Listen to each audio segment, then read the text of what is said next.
اهدنا الصراط المستقيم.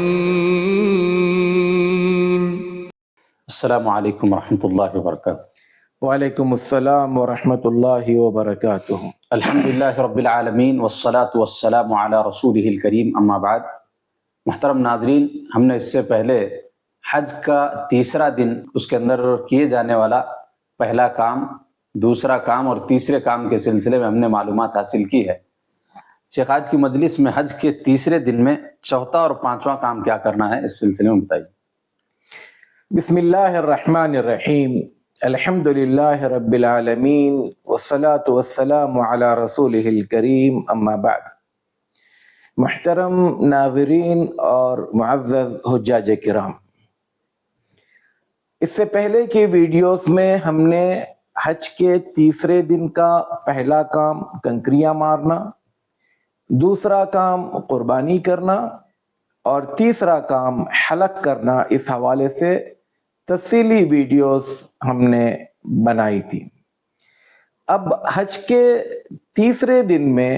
چوتھے اور پانچویں کام کے حوالے سے ہم نے آپ کو یہ مشورہ دیا تھا کہ آپ آج کے دن حرم مت جائیں طواف اور سعی کرنے کے لیے، اور اس کی وجوہات بھی ہم نے بتائی تھی۔ نمبر ایک یہ کہ باہر مکہ میں، یعنی مینا وغیرہ کے میدان کے باہر مکہ شہر میں لوگ عید منا رہے ہیں، تو ان کا اپنا ایک رش ہے۔ دوسرا، عید کی نماز پڑھنے کے لیے لوگ الگ الگ علاقوں سے، جدہ سے، طائف سے، بحرہ سے، عسفان سے، یہ سب لوگ عید کی نماز پڑھنے کے لیے حرم آئے ہوئے ہیں، تو ان کو نکلتے نکلتے تقریباً عصر مغرب ہو جاتی ہے۔ پھر اس کے علاوہ ایک چیز یہ بتائے تھے کہ حرم میں مغرب سے پہلے پہلے ہی تقریباً آپ کو کنگ کے جو مہمان ہیں یا پھر سفارتکاروں کا ایک بڑا مجموعہ ہے، پھر وی آئی پی لوگ ہیں، رائل فیملی ہے، ان کے لوگوں کے لیے جو پروٹوکول ہوتا ہے، تو اس کے تحت حرم کے کچھ دروازے ان کے لیے خاص کر دیے جاتے ہیں اور کچھ دروازوں سے عام عوام جاتے ہیں، لیکن اس کو اس انداز میں کنٹرول کرتے ہیں کہ جلدی باری نہیں آتی۔ پھر اس بیچ میں مغرب کی نماز آ جاتی ہے، عشاء کی نماز آ جاتی ہے، تو اندر ٹف رش ہوتا ہے۔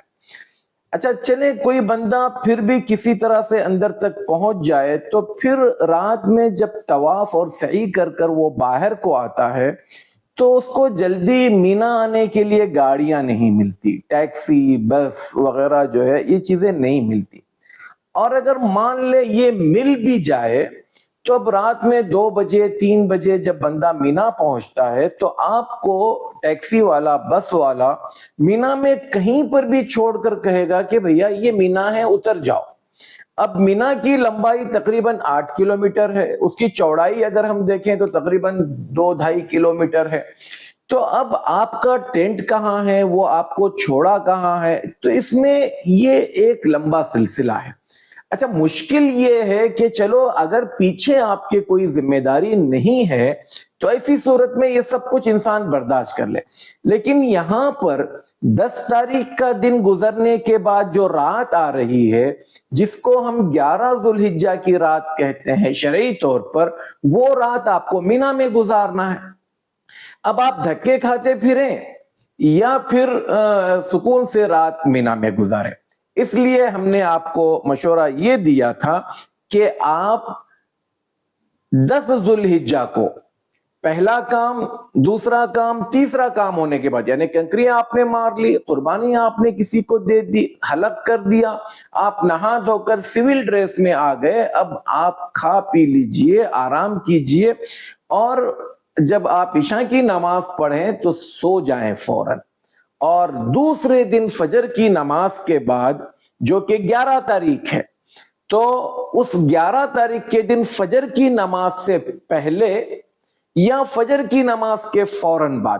بلکہ میرا مشورہ تو یہ ہے کہ آپ فجر کی نماز سے پہلے اپنے ٹینٹ کے باہر آ جائیں۔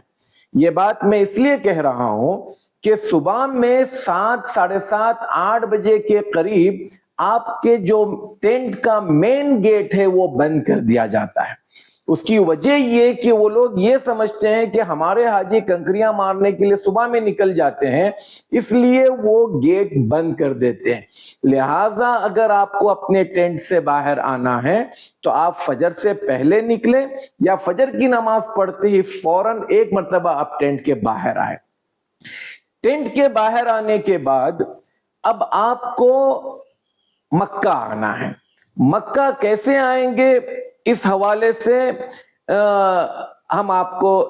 کچھ رہنمائی کریں گے، لیکن کوئی ضروری نہیں کہ یہ ایسے ہی ہو، ہر سال یہ بدلتے رہتا ہے۔ اب جب آپ مکہ سے مینا سے نکل رہے ہیں مکہ کے لیے طواف اور سعی کرنے کے لیے، تو آپ اپنی جیب میں کنکریاں لے کر نکلے، یعنی 11 تاریخ کے دن جو 7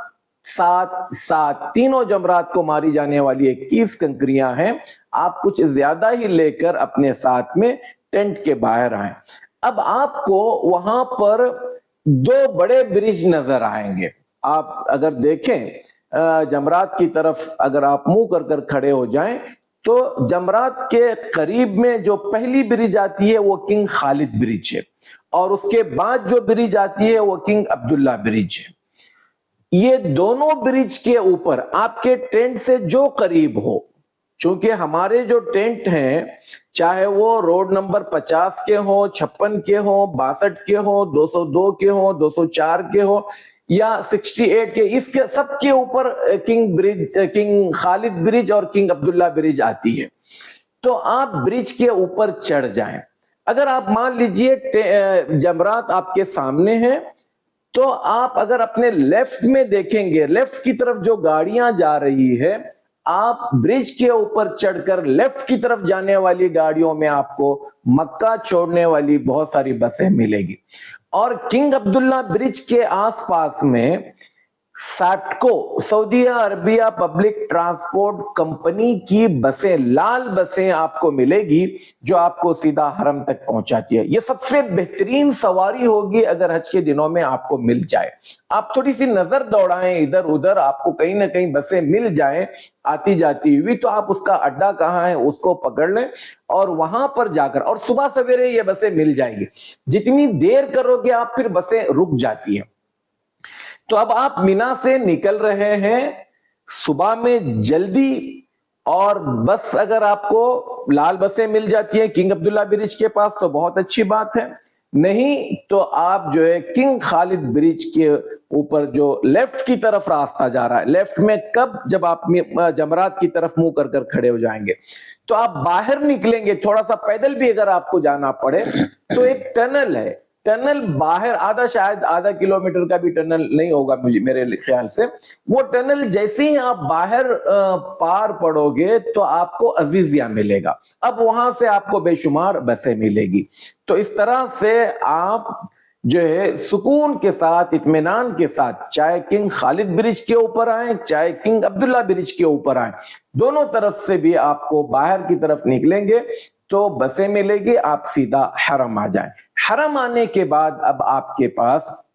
سب سے پہلے آپ کچھ ناشتہ وغیرہ کر لیجئے، تو ٹھیک ٹھاک ناشتہ کر لو تاکہ دوپہر میں دیر درست ہو جائے تو کوئی حرج نہیں، چائے وغیرہ سے آپ فارغ ہو جائیں، پھر اس کے بعد آپ کو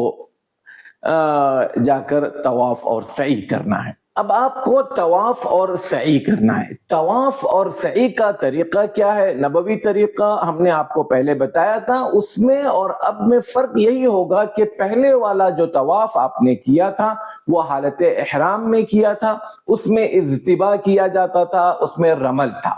اب جو طواف کر رہے ہیں آپ یہ سول ڈریس میں کر رہے ہیں، تو لہٰذا نہ اس میں اجتباء ہے اور نہ اس میں رمل ہے، آپ سول ڈریس میں طواف کر لیں۔ طواف کرنے کے بعد آپ سعی کی طرف جائیں، سعی میں وہی طریقہ ہے جو آپ نے پہلے کیا تھا، اس کا آپ طریقہ دیکھ لیجئے اور آپ سعی کریں۔ اچھا یہاں پر ایک چیز یہ کہ یہ جو چوتھا اور پانچواں کام ہے اس میں بھی آپ آگے پیچھے کر سکتے ہیں، یعنی اگر آپ چاہیں تو پہلے سعی کر سکتے ہیں بعد میں طواف کر سکتے ہیں۔ تو لہٰذا جب آپ صبح سویرے جائیں گے تو مان لیجئے 7 ساڑھے 7 بجے بھی آپ حرم میں پہنچے تو اطمینان کے ساتھ بھی اگر آپ طواف کرتے ہیں تو میں سمجھتا ہوں 7 بجے کا بھی آپ لے کر چلیں، 8 9 10 11 12 یعنی ظہر سے پہلے پہلے اطمینان کے ساتھ آپ کی طواف بھی ہو جائے گا اور سعی بھی ہو جائے گی۔ اب اگر آپ مان لیجئے ظہر کے پہلے یہ فارغ ہو گئے، ظہر کی نماز کے بعد بھی آپ تھوڑی دیر آرام کیجئے، آرام کرنے کے بعد کچھ کھا پی لیجئے، اور اب آپ کھانا پینا ہونے کے بعد اب آپ کو جانا ہے چوتھے دن کا کام کرنے کے لیے۔ تیسرے دن کا چوتھا اور پانچواں جو کام تھا ہم نے اگرچہ کہ چوتھے دن میں کر رہے ہیں لیکن ہم کنسیڈر کریں گے تیسرے دن میں ہی۔ اب آپ کے پاس ہے چوتھے دن کا کام، لیکن اس سے پہلے اب آپ کو حرم سے مینا جانے کا آسان راستہ کیا ہے، انشاءاللہ ہم آپ کو ایک اس پر مستقل ویڈیو بنائیں گے، آپ کو بورڈ کے ذریعے سے سمجھائیں گے کہ آپ کے لیے زیادہ آسان کیا ہے کہ آپ حرم سے بغیر کسی تکلیف کے، اگر بغیر کسی تکلیف کے نہیں تو کم از کم میں یہ جملہ ضرور کہوں گا کہ کم از کم تکلیف میں آپ کس طرح سے جمرات پہنچ سکتے ہیں، جس میں آپ نہ حیران ہوں گے، نہ پریشان ہوں گے، نہ زیادہ تھکیں گے، ایک نارملی ایک حج میں جتنا روٹین کے حساب سے چلنا ہے اس کے حساب سے آپ کا یہ کام ہو جائے گا۔ تو ہماری اگلی ویڈیو کا انتظار کیجئے۔ سب سے پہلے ہم آپ کو یہ بتائیں گے کہ حرم سے آپ کو جمرات کیسے جانا ہے، پھر اس کے بعد ہمارا چوتھے دن کا جو کام ہے اس کے لیے ایک مستقل ویڈیو بنائیں گے۔ انشاءاللہ